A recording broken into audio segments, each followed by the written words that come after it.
Salut à tous et bienvenue dans 30 jours pour apprendre Photoshop, jour numéro 14. Nous allons voir l'utilisation des outils tampons. Donc tampon de duplication et l'outil tampon motif. Donc ce sont deux outils que l'on utilise assez fréquemment dans le mode de la mode. Donc, nous allons voir comment utiliser ces outils pour effectuer des retouches de photos comme des photos abîmées ou des retouches sur la correction de la peau ou autre. Donc, ou carrément dupliquer une image, une partie d'une image. Passons maintenant sur Photoshop. Donc avant tout, on voit ici dans la palette qu'on a notre outil tampon. Donc l'outil tampon, il se trouve ici, raccourci S, comme ceci. Donc déjà en premier lieu, on voit qu'il y a une forme qui apparaît, donc c'est une broche. Donc par défaut, c'est vide, hein, comme je l'ai utilisé précédemment, bref. Voilà, c'est rempli. Donc, il se présente un peu comme une broche qui se retrouve dans cette sélection. Donc, c'est un outil qui permet d'effectuer des modifications sur une image. Ici, dans la barre d'outils, on voit diverses options qui sont similaires aux outils broche et pinceau, etc. Donc, ici, on peut changer la taille, l'opacité, enfin la dureté, l'épaisseur du pinceau, de la broche. Ici, l'opacité ainsi que le flux. Le mode de fusion, voilà, et là ici une option qui permet de travailler sur les calques actifs, c'est-à-dire les calques visibles, et là une option qui permet de travailler sur les calques actifs, donc le calque en cours et le calque inférieur. Donc si par exemple je fais une forme, par exemple avec mon outil pinceau, je crée une forme, je vais vouloir la dupliquer. Donc je peux réduire en faisant un clic droit comme ceci, réduire et garder la dureté. Je veux dupliquer cette forme, cette couleur. Donc l'outil tampon de duplication ici va en fait reproduire tous les pixels que j'aurais sélectionnés. En fait, je prends le point de référence et cet outil va entre autres reproduire les pixels, donc la couleur des pixels utilisés par rapport à mon point de référence. Donc il me suffit de maintenir la touche Alt enfoncée pour prendre, donc c'est une sorte de pipette, hein, mais en fait c'est une sorte de pipette carrément qui va prendre tout mon point de référence. Donc ici j'ai maintenu Alt enfoncé, j'ai pris un point de référence, par exemple ici. Là je vais me mettre juste là. Et donc je vois déjà dans ma broche un petit aperçu. Donc il me suffit de cliquer comme ceci, et là en cliquant je vois une flèche, enfin une croix qui apparaît, et cette croix elle correspond à mon point, à un point de référence. Donc elle va chercher l'image, va chercher tous les pixels qui correspondent et va le reproduire sur le côté que je déplace, donc sur ma broche. Et évidemment si je me déplace vers la droite, comme c'est du orange, le fond est uni, donc il n'y aura pas de changement. Et voilà, donc c'est un outil assez intelligent, on peut dire, hein, voilà, qui me permet de faire des duplications et tout.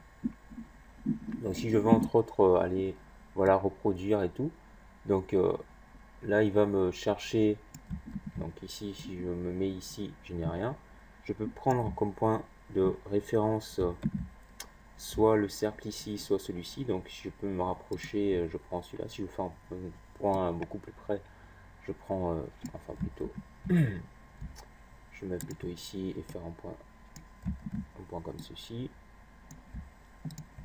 Donc après, il faut bien trouver le point de référence. J'ai la possibilité aussi de, si je me mets juste ici, dupliquer vers le bas. Donc voilà, j'effectue, je peux prendre une plus grosse broche. Et là, voilà.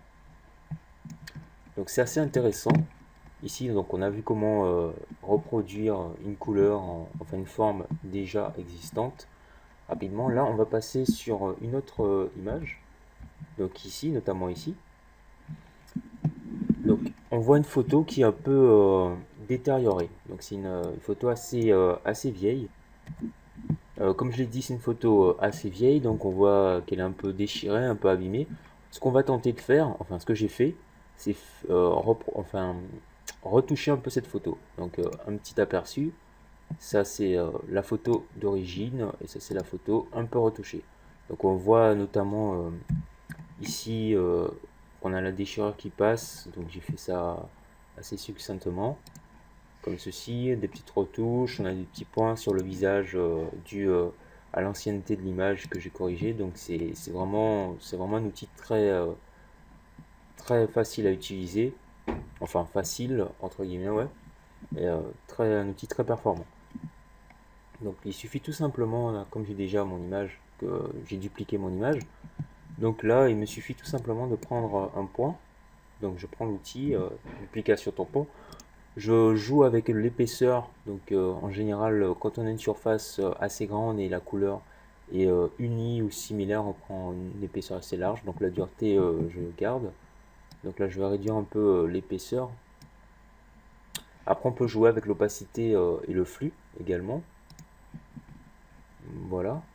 Donc ce que je vais faire, donc je peux désactiver mon calque ici. Là, je vais faire des petites corrections, notamment ici sur les traits. Enfin, plutôt. Donc on va faire sur la cravate pour vous montrer vite fait. Donc je réduis encore un petit peu. Je maintiens Alt enfoncé comme ceci pour prendre un point de référence. Et là, je vais cliquer tranquillement, doucement, et pour modifier un peu tout ça. Donc ici.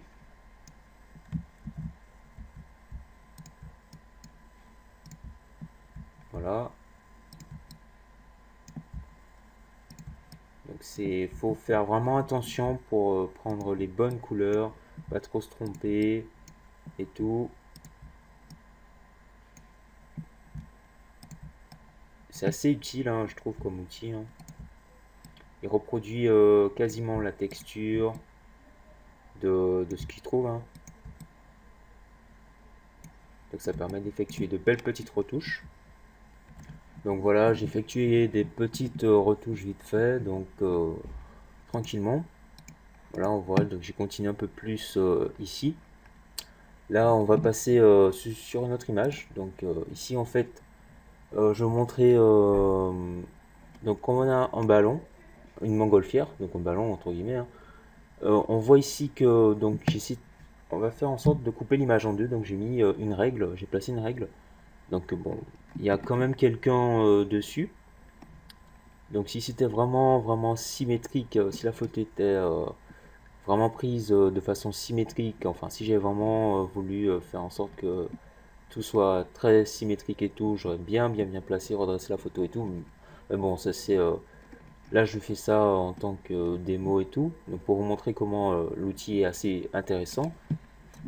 Ce que je vais faire, c'est en fait couper la partie. Donc je vais faire une sélection, je prends mon outil de sélection, je vais sélectionner la moitié ici. Voilà, j'ai fait un CTRL J comme ceci. Donc j'ai la moitié de la montgolfière qui apparaît. Et donc sur un nouveau calque, je vais faire apparaître l'autre moitié. Et là, je prends mon outil tampon de duplication. Je vais cocher calque actif et inférieur. Enfin, ouais, calque actif et inférieur. Pourquoi? Parce que j'aurai besoin de... En fait, je vais travailler sur ce calque qui est vide. Étant donné qu'il n'y a aucun pixel, donc il ne pourra pas me prendre de pixels pour travailler. Et donc c'est pour ça que je sélectionne actif et inférieur, parce que le calque inférieur ici contient les pixels de la moitié de la montgolfière. Donc supposons que j'avais qu'une moitié de montgolfière, ou si j'avais une montgolfière bicolore ou une montgolfière ouais, bicolore ou totalement pourrie d'un côté, enfin c'était une photo, quelque chose du genre, je veux quasiment reproduire toute la partie de la montgolfière comme ceci. Donc je me positionne ici. Euh, Voilà, et là je vais juste faire une sélection. Donc je fais un CTRL I, je vais intervertir, là mettre un masque comme ceci pour travailler pour que l'autre partie n'apparaisse pas. Et donc j'ai mon point de, je prends un point de référence notamment ici, ouais ici, quoique, non si je le prends ici, il n'y aura rien.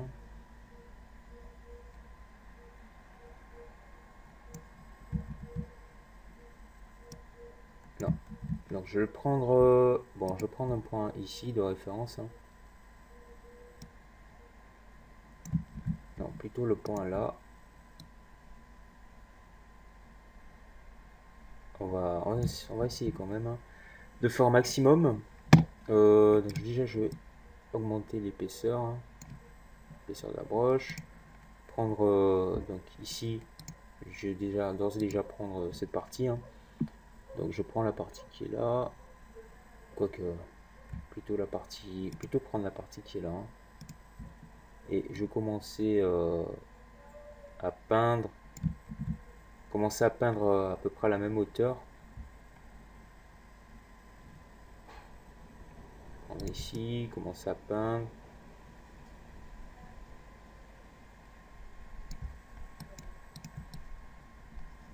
Donc prendre à peu près la même hauteur. Donc, c'est pas facile, hein, de choisir des points, prendre des points de sélection. Donc voilà. Voilà, je commence à dupliquer la partie de la montgolfière qui convient, comme ceci. Voilà. Alors, donc il y a la couleur, notamment ici. Je vais la mettre. Voilà. Donc ensuite, il me suffit de faire un CTRL T, enfin clic droit, donc symétrie horizontale. Voilà. Donc je vais faire passer cette partie par-dessus et déplacer mon calque comme ceci. Donc, et là, je peux gérer la symétrie. Voilà, je peux gérer la symétrie. Donc ensuite, je n'ai plus qu'à, notamment sur la partie du calque ici, reprendre mon outil tampon, faire des changements, hein. Enfin plutôt ça.